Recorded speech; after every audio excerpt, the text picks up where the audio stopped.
दोस्तों Bombay high court का एक बड़ा जजमेंट आया है दोस्तों। अगर किसी भी तरीके से पति पत्नी में मैट्रिमोनियल डिस्प्यूट चल रहा है, 498 घरेलू हिंसा, किसी भी तरीके का कोई मुकदमा किया गया है दोस्तों, तो ये जजमेंट आपके लिए है दोस्तों। जय हिंद, नमस्कार, मैं एडवोकेट आशीष मिश्रा। लाइक कर दीजिएगा, शेयर कर दीजिएगा, सब्सक्राइब कर दीजिएगा ताकि इन्फॉर्मेशन और लोगों को मिल सके। दोस्तों अभी बढ़ते हैं दोस्तों।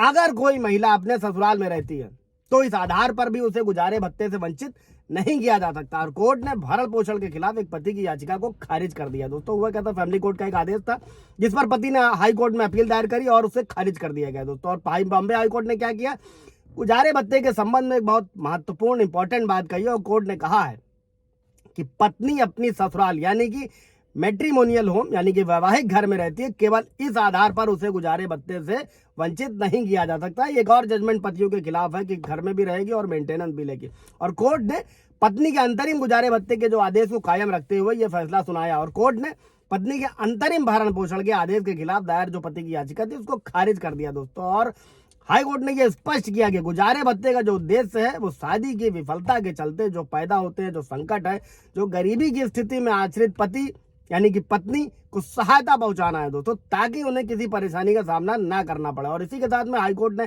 यह भी कहा कि गुजारा भत्ता तय करने का कोई सीधा फार्मूला नहीं है, लेकिन भरण पोषण की राशि उचित और वाजिब होनी चाहिए। और यह राशि इतनी अधिक भी नहीं होनी चाहिए कि एक पक्ष के लिए दमनकारी बन जाए दोस्तों और दूसरे पक्ष को दरिद्रता की ओर ले जाए। मतलब ना एक का नुकसान हो ना दूसरे का नुकसान हो, लेकिन एक राशि बांधी जाए दोस्तों। और गुजारे भत्ते की राशि को किसी भी तरीके से पति के खिलाफ भी ये भी एक अच्छी चीज थी कि आसानियां ना बनाया जाए। मतलब उतनी ही राशि को रखा जाए जितनी हजम हो सके, जितना आदमी पेट कर सके। गौरतलब है दोस्तों कि पति ने जहां गुजारे भत्ते के आदेश को अनुचित बताया, वहीं पति ने इसके असंतुलित होने का दावा किया था। अभी बढ़ते हैं केस की तरफ।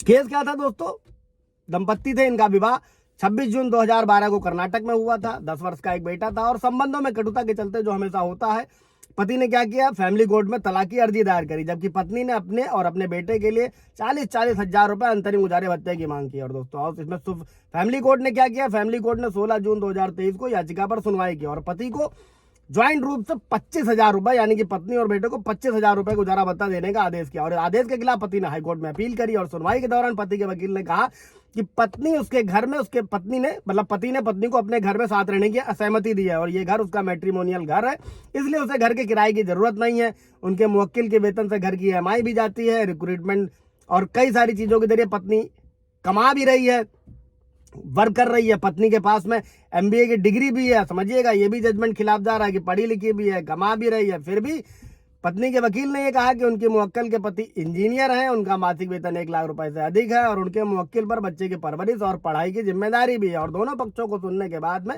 हाई कोर्ट ने कहा कि पत्नी अकेले 10 साल के बच्चे की देखभाल कर रही है, पत्नी मैट्रिमोनियल घर में रहती है, केवल इसलिए उसे गुजारे भत्ते से वंचित नहीं किया जा सकता है। गुजारे भत्ते के आदेश में कोई खामी नहीं, यानी कि फैमिली कोर्ट ने जो गुजारे भत्ते की रकम बांधी थी, हाई कोर्ट ने भी उसे एज इट इज बरकरार रखा दोस्तों।